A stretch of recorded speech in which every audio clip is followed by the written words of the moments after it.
Shalom saudara-saudara yang dikasihi oleh Tuhan.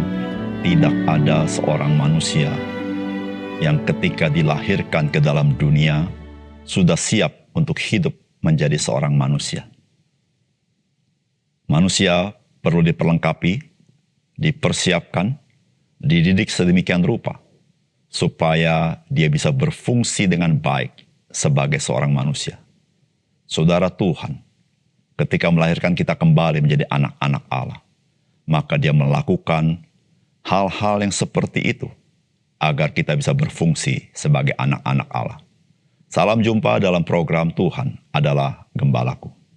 Saudara, salah satu berkat menjadi seorang anak dari orang tuanya adalah didikan dari orang tua yang lahir dari kasih sayang.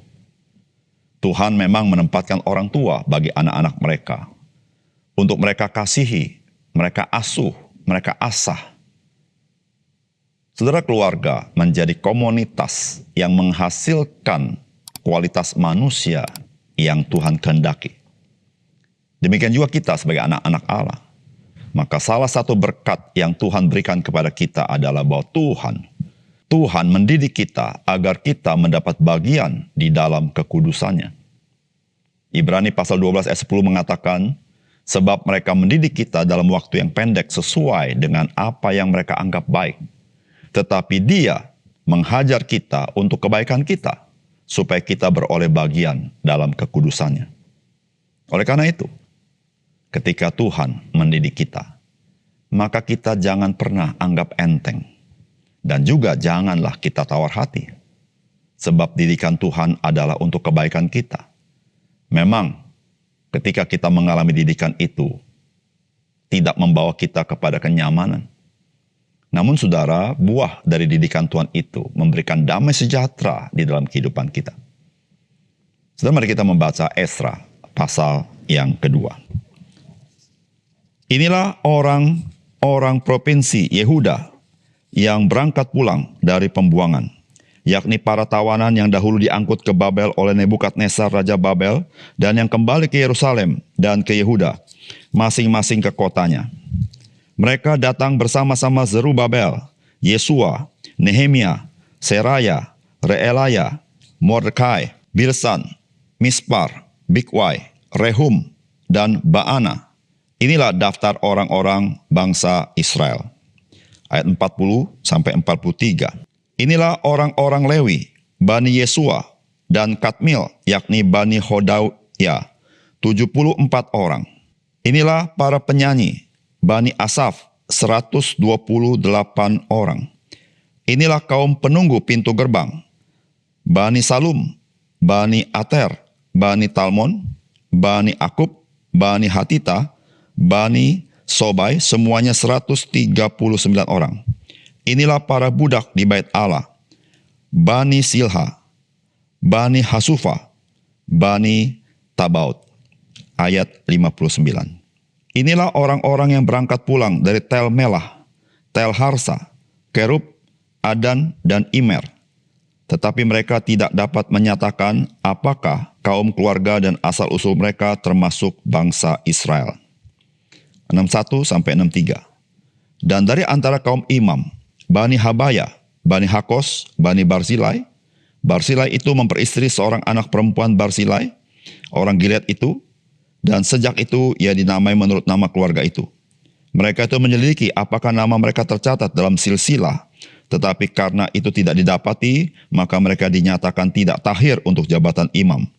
Dan tentang mereka diputuskan oleh kepala daerah bahwa mereka tidak boleh makan dari persembahan Maha Kudus sampai ada seorang imam bertindak dengan memegang Urim dan Tumim. Ayat 68-70. Beberapa kepala keluarga tatkala datang ke rumah Tuhan yang di Yerusalem mempersembahkan persembahan sukarela guna pembangunan rumah Allah pada tempatnya semula. Mereka memberi sumbangan sekadar kemampuan mereka untuk perbendaharaan guna pekerjaan itu sebanyak 61.000 dirham emas, 5.000 mina perak, dan 100 helai kemeja imam. Adapun para imam dan orang-orang Lewi, dan juga sebagian dari rakyat serta para penyanyi, para penunggu pintu gerbang, dan para budak di bait Allah, menetap di kota-kota mereka. Demikian juga semua orang Israel yang lain, masing-masing di kota-kotanya sendiri. Saudara yang dikasihi oleh Tuhan, firman Tuhan yang kita baca hari ini adalah daftar umat Tuhan yang kembali ke Yerusalem. Ketika kita membaca daftar ini yang sangat panjang, maka kita mengetahui dengan pasti bahwa kembalinya umat Tuhan bangsa Israel ke tanah perjanjian merupakan fakta sejarah yang tidak dapat disangkali dan fakta yang penting. Dan catatan ini menjadi peringatan bagi umat Tuhan akan jejak-jejak anugerah Tuhan yang menyertai umat Tuhan. Sehingga umat Tuhan tidak pernah lupa dan selalu setia mengikut Tuhan. Demikian pula kita sebagai orang percaya. Kita hidup di zaman ini, tetapi saudara, ada jejak-jejak anugerah Tuhan yang memimpin kita di dalam kehidupan kita sampai kita menerima kemuliaan bersama-sama dengan Kristus. Saudara, apakah pesan firman Tuhan bagi kita? Yang pertama, ibadah orang percaya adalah kudus di hadapan Tuhan dan haruslah merupakan hal yang serius dan yang penting bagi kita orang percaya. Dengan demikian, ibadah menjadi kerinduan yang besar dari kita sebagai orang percaya. Saudara, firman Tuhan berkata, dan dari antara kaum imam, Bani Habaya, Bani Hakos, Bani Barzilai. Barzilai itu memperistri seorang anak perempuan Barzilai, orang Gilead itu. Dan sejak itu dinamai menurut nama keluarga itu. Mereka itu menyelidiki apakah nama mereka tercatat dalam silsilah.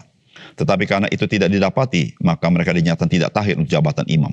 Dan tentang mereka diputuskan oleh kepala daerah bahwa mereka tidak boleh makan dari persembahan Maha Kudus sampai ada seorang imam bertindak dengan memegang Urim dan Tumim. Saudara yang dikasihi oleh Tuhan, dari apa yang kita baca, begitu banyak bani-bani yang ada, maka saudara kita menemukan bahwa ada satu fokus yang menjadi penting, yaitu ibadah. Dan saudara kita tahu 70 tahun adalah waktu yang cukup panjang. Sehingga ketika mereka kembali, karena konsentrasinya adalah beribadah kepada Tuhan, maka mereka perlu sekali meneliti akan hal-hal yang terkait dengan ibadah itu. Salah satunya terkait dengan para imam. Saudara di sini, saudara disebut ada beberapa nama. Dan saudara-saudara, maka setelah diselidiki, maka tidak didapati nama mereka di dalam catatan silsilah.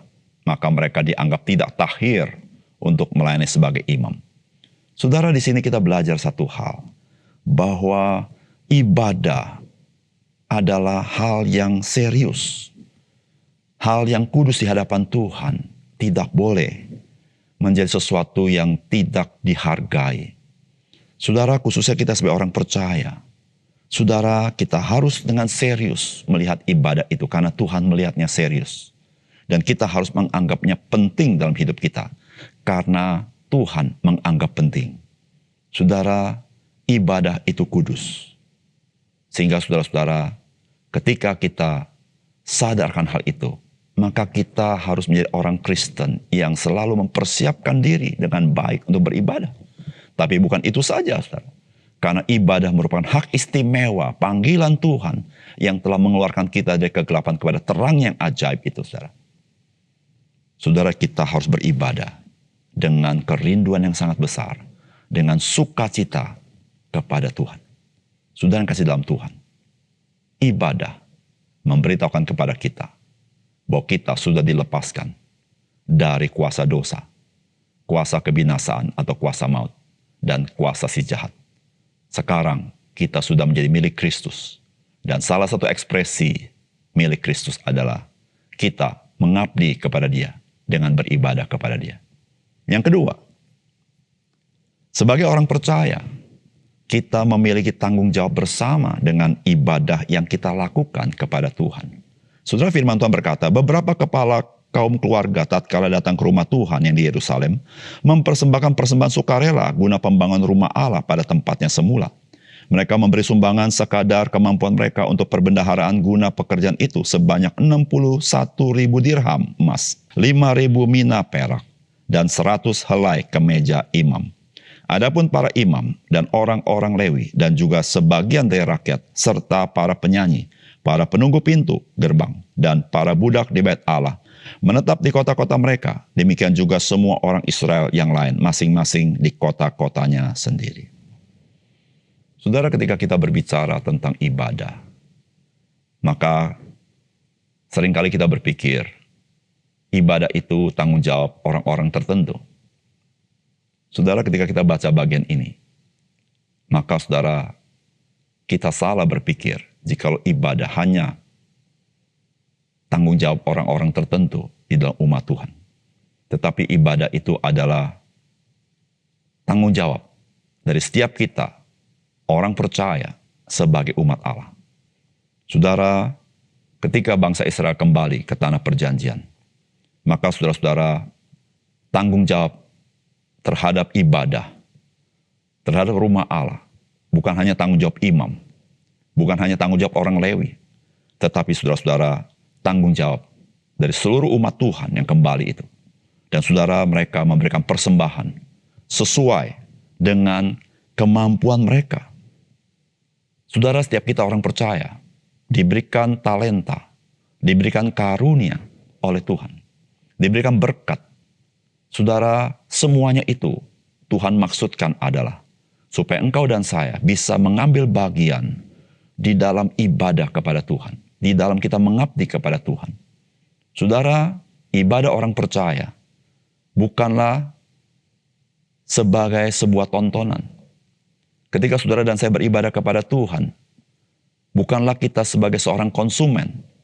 Namun saudara, kita adalah orang-orang yang ingin mempersembahkan sesuatu kepada Tuhan. Persembahan yang Tuhan sudah karuniakan kepada kita sebagai rasa syukur kita kepada Tuhan. Saudara, itulah ibadah. Ibadah adalah pelayanan kita kepada Tuhan.